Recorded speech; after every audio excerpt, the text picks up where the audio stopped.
რომელი პროფესიის წარმომადგენელს უნდა ქონდეს ყველაზე დიდი ხელფასი საქართველოში? ჩემი აზრით პოლიციის უფროსს. უფროს, თორე უმცროსებს ქონენ დაბალი ხელფასი არა? რატო უფროს? იმიტომ რომ მამა შენია და მაგიტო კიდევ პერიპული. არა, იმიტომ რომ მე მინდა გამოვიდე.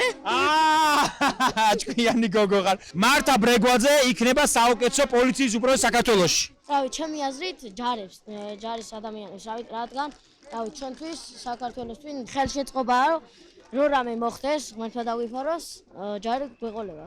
დაფასებულად უნდა იგზნოს თავი? დიახ.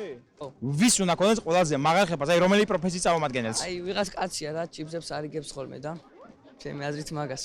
ნიჭიერია? კი, კეთილია, ჩიპსებს არიგებს ხოლმე ქუჩაში.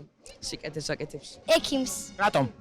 იმიტომ რომ ანუ როცა ავად ვარ, ანუ წამლებს გვინიშნავს და უფრო კარგად ხვდებით მე.